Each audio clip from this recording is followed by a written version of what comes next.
কলকাতায় যাওয়া হবে তো? চেষ্টা চলছে, হবে তো নাকি? বলো ইনশাআল্লাহ। তো যাক, আমার হাতে একটা শেষ সাক্ষী চাইছি। আমার ছোট ভাই নওশাদ রাজনীতি করছে, জানেন তো? একদিকে নবী বংশের আওলাদ, একদিকে দাদা পীরের আওলাদ, এবং সে আজকের দিনে মুসলিম, হিন্দু, দলিত, আদিবাসী সবার জন্য লড়াই করছে না, করে না? বল। তাহলে আমাদের উচিত, সে ওয়াকাফকে বাঁচাবার জন্য সুপ্রিম কোর্টে কেসও চালাচ্ছে। ওয়াকাফ বাঁচুক, আপনারা চান তো? তাহলে তার হাতটা যদি শক্তিশালী হয়, তাহলে তার লড়াই করতে আরো সুবিধা হবে না? হবে না? তাহলে আপনারা তার সাথ দিতে রাজি আছেন না নাই? একটু দাঁড়িয়ে দাঁড়িয়ে সাক্ষী দেন। রাজি আছেন না নাই? হাত লম্বা করে তোলেন। রাজি আছেন না নাই? আমি কাউকে জোর করছি ভাই? আমি কাউকে জোর করেছি? কাউকে জোর করেছি? হাত না বান। ওয়াকাফকে বাঁচাবার স্বার্থেও তাকে শক্তিশালী করুন। কথা বুঝে আসছে? আজ কত দরদি আমাদের আছে, কেউ কিন্তু আমার মসজিদ মাদ্রাসার পক্ষে কেউ দাঁড়ালো না, এটা মাথায় রাখবেন।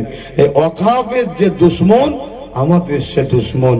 ওয়াকাফের যে বন্ধু, সে আমাদের বন্ধু। এখন কেউ বলতে পারে সবই ঠিক আছে, আমরা তো কি করব? শোনেন, ওর কাজ ও কি করছে জানেন?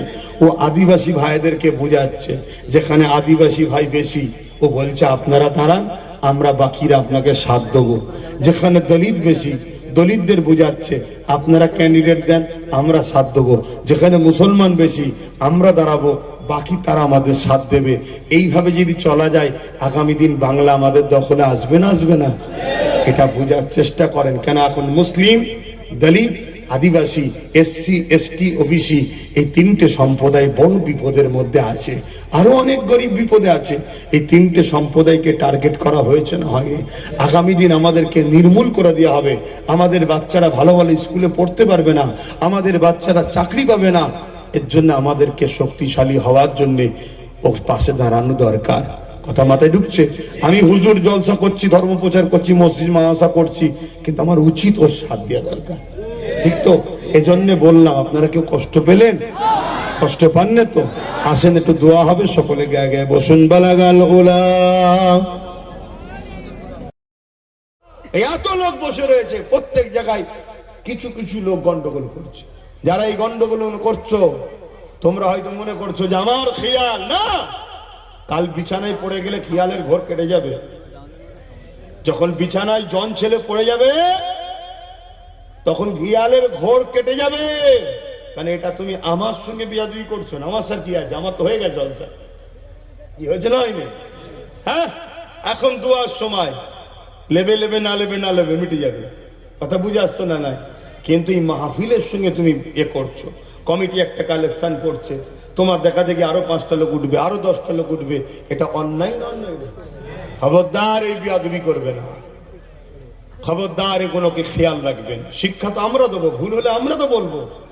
কিন্তু যদি ভুল জানার পরও তুমি যদি গাইজুয়ারি করো, আল্লাহ জোর কাটিয়ে দিতে পারে না? পারে না? খুব সাবধানে থেকো। এখন আমি সংক্ষেপ করছি। কলকাতায় যাওয়া হবে তো? চেষ্টা চলছে, হবে তো নাকি? বলো ইনশাআল্লাহ। তো যাক, আমার কথা শেষ। ওয়াকাফকে আমাদের বাঁচাতে হবে। ওয়াকাফ যদি বাঁচাতে না পারো, ভারত ও বাংলার মুসলমান আমার এই কথাটা শুনে নাও, তোমাদের ধর্মীয় কোনো অস্তিত্ব পেহচান থাকবে না। শুনছো আমার কথা কি বলছি? ওয়াকাফ মানে মসজিদ, অর্থাৎ ওয়াকাফের জায়গায় মসজিদ আছে। ওয়াকাফ মানে মাদ্রাসা, ওয়াকাফের জায়গায় মাদ্রাসা আছে। ওয়াকাফ মানে খানকা, ওয়াকাফ মানে ঈদগাহ, ওয়াকাফ মানে কবরস্থান। তোমার বাপ দাদু নানা নানির কবর গুলোকে ভেঙে মদের দোকান করুক, পার্ক করুক, মেলা কি বলে বড় বড় শপিং মল করুক, এটা চাইছো নাকি? তাহলে যারা এই ওয়াকাফ আইন করেছে, আর ওয়াকাফ আইনকে যে সরকার সাথ দিয়েছে, এদের বিরুদ্ধে লড়ে নিজেদের ঘরে পাওয়ার তৈরি করে যে আইনে ওরা ওয়াকাফ নিচ্ছে, ওই আইন তৈরি করে ওই ক্ষমতা দখল করে আমাদেরকে ওয়াকাফ ফিরাতে হবে। একটা মসজিদ আছে, মসজিদের নাম আয়া সোফিয়া, তুরস্কে। ওই মসজিদকে দখল করে নিয়েছিল সেলিবিরা। আমরা যখন ক্ষমতায় এলাম, আবার আল্লাহর ঘরকে আমরা পুনরায় ফিরিয়ে নিলাম। জোরে বলুন সুবহানাল্লাহ। আমাদের মসজিদ বাবরি সহ যেখানে যা নিয়েছে, আল্লাহ যদি কখনো দিন দেয় আবার ফিরিয়ে লবো না? লবো না? তার জন্য চেষ্টার দরকার আছে না? না। সেই পাওয়ারটার নাম হলো রাজ পাওয়ার। শুনছেন তো নাকি? ওরা রাজ পাওয়ার এই দখল করছো তো নাকি? আমাদেরকেও রাজ পাওয়ার করতে হবে না, কবে না? বারবার এর কোলে কোন দিন, ওর কোলে কোন দিন, ওর কোলে কোন দিন, এ বলছে লজেন খা, ও বলছে এ খা, ও বলছে আইসক্রিম খা। এই ভিক্ষা নিয়ে কতদিন চলবে? নিজেদের পাওয়ার দরকার আছে না? না, হ্যাঁ। এবারে এসটিরাও বিপদে, এসসিরাও বিপদে, আর ওবিসি মুসলমান আমরাও বিপদে, ঠিক তো নাকি? এই তিনটে এক জায়গায় হয়ে গেলেই তো খেল খতম।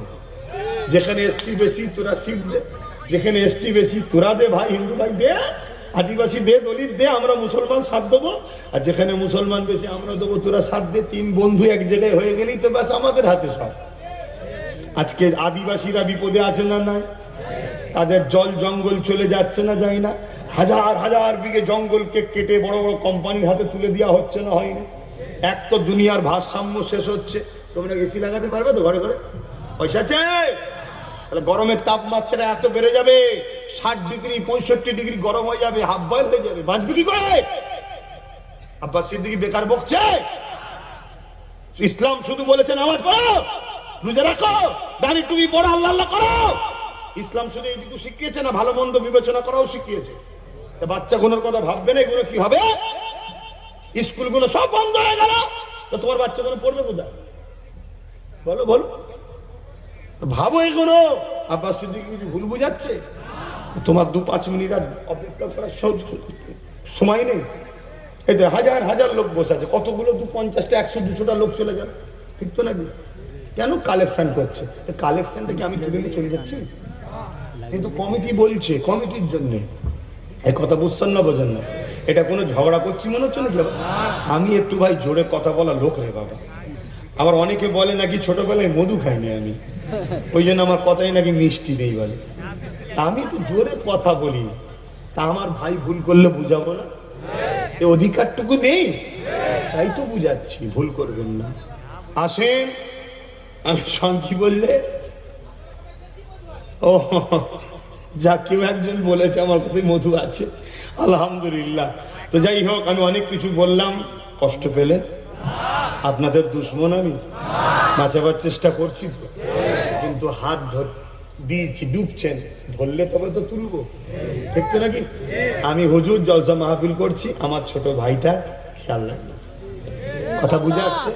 ও এবার সেটিং করছে, ঘুরছে। ও এই এলাকায় জঙ্গল মহলে কারা আছে, আদিবাসীদের নেতা, কারা কুর্মীদের নেতা, আরো সব অনেক ধর্ম আছে না, ও ঘুরে ঘুরে সব যোগাযোগ করছে।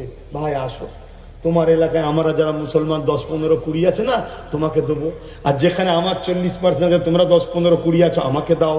এভাবে ও যোগাযোগ করছে, ওটা ওর কাজ। কিন্তু আমরা ওকে ছাড়া দ্বিতীয় কাউকে চিনি না, ঠিক তো নাকি? আমার বাপ মা কি বলছেন, ভাবুন কি বলছেন, ঠিক তো নাকি? আরো একবার সাক্ষী দেন, ঠিক তো নাকি? হ্যাঁ, আগামী দিনে এরমও হবে। নওশাদের দিকে সবাই যাচ্ছে বলে এরমও প্ল্যান হবে, নতুন নতুন দল খুলিয়ে দেওয়া হবে, দিয়ে মুসলমানকে আর ভাগ করে দাও। ভাগাভাগিতে যাবেন না, যাবেন না। এতদিন কোথায় ছিলে ভাই? কোথায় ছিলে? বলছে মন্দিরে বসছিলাম, তারপরে মসজিদে ছিলাম, তারপরে হিতা ছিলাম, হুতা ছিলাম। এখন কি খবর? বলছে এখন আমি পাক্কা ইমানদার হয়ে গেছি। ভালো কথা, ইমানদার হয়েছে, আমার একটু টেস্ট করা দরকার আছে না? না এসেছো যেই অমনি বলছে আমাকে মাথায় তোলো, একটু দেখা দরকার আছে না? না 2-10 বছর দেখি, দেখে তো তারপরে বলবো। আর না হয় যেখানে সেখানে হই হই করে ঢুকে গেলে 200, 500, 1000, 20,000, 10,000 পেয়ে যাবো ঠিকই, কিন্তু কপালে বিপদ আছে না? নাই। এই বাসে বিহারে ভোট হয়ে গেল, 10,000, 15,000, 20,000, 60,000 পর্যন্ত লোককে কিনেছে। লাস্টে ভোটে দিয়ে সব নাচানাচি করেছে। তাহলে ভোট হয়ে যাওয়ার পর এখন কি করছে? সব ঘর ভাঙছে। বলছে কাঁদছে, কি ব্যাপার? বলছে আরে পয়সা দিয়েছিল, ভোট দিয়েছি, আর এখন জিতে যাওয়ার পর আমাদেরই ঘর ভেঙে দিচ্ছে। তাহলে বুঝো, বুঝে পা ফেলো, এটা শেষ সময়, আর কথা নয়। তওবা করো, আল্লাহ হেফাজত করে। আশপাশে কবরস্থান আছে, আসেন তওবা করি। বিসমিল্লাহির রহমানির রহিম। আল্লাহ তাআলা আমি জানা অজানা, ইচ্ছা ও ইচ্ছা সকল গুনাহ হইতে তওবা করিতেছি। আস্তাগফিরুল্লাহ রাব্বি মিন কুল্লি যামবি ওয়া আতুবু ইলাইহি। আশহাদু আল্লা ইলাহা ইল্লাল্লাহু ওয়াহদাহু লা শারীকা লাহু ওয়া আশহাদু আন্না মুহাম্মাদান আবদুহু ওয়া রাসূলুহু লা ইলাহা ইল্লাল্লাহ মুহাম্মাদুর রাসূলুল্লাহ সাল্লাল্লাহু আলাইহি ওয়াসাল্লাম। 5 ওয়াক্ত নামাজ পড়বেন, এক মাস রোজা রাখবেন, বাপ মার খেদমত করবেন, হালাল খাবেন, হারাম থেকে দূরে থাকবেন, মালদাররা যাকাত দেবেন, হজ করবেন, দেশটাকে ভালোবাসুন। হিন্দু মুসলিম দলিত আদিবাসী শিখ পাঞ্জাবি সবাই আমরা ভাই বোন। যারা আমার ধর্মে আঘাত দেবে তাদের সঙ্গে লড়াই, যে আঘাত দেবে না সে যে ধর্মের হোক জবাব সে দেবে, আমার দেখার দরকার।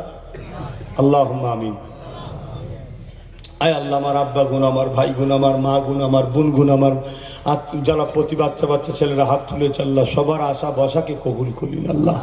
আমার মায়েরা দূরে দূরে হাত তুলে যায়, বসাকে কবুল করিল আল্লাহ। আয় আল্লাহ, যা কিছু বলালেন বললাম, বলার ক্ষমতা ভুল ভ্রান্তি মাফ করে দিন আল্লাহ। রহমত করে মেহেরবানি করে নিজ গুণে কিছু সওয়াব দেন, আমার নূর নবী দেবে সওয়াব কানা পো। হুজুর আব্বা জান, আম্মা জান, পরিবার, সাহাবা সাহাবিয়া, হুজুর দে রুহের সওয়াব পৌঁছে দিন। 4 পিরানে বেচার ইমাম হুজুরদের রূহ পাকে সওয়াব পৌঁছে দিন।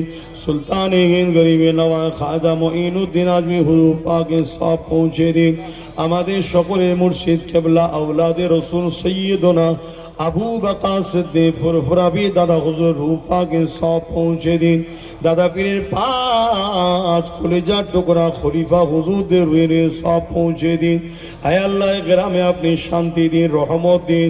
আমরা যারা তুলেছি, আমাদের বাপকুল, মাকুল, দাদুকুল, দাদিকুল, নানাকুল, নানিকুল, শ্বশুরকুল, শাশুড়িকুল যারাই চলে গেছে আল্লাহ, প্রত্যেকের কবরকে বেহেশতের বাগান বানিয়ে দিন। এই পাশে গোরস্থান রয়েছে আল্লাহ, জানি না কে কি হালে আছে, প্রত্যেকের কবরকে জান্নাতের টুকরা বানিয়ে দিন, বেহেশতের বাগান বানিয়ে দিন।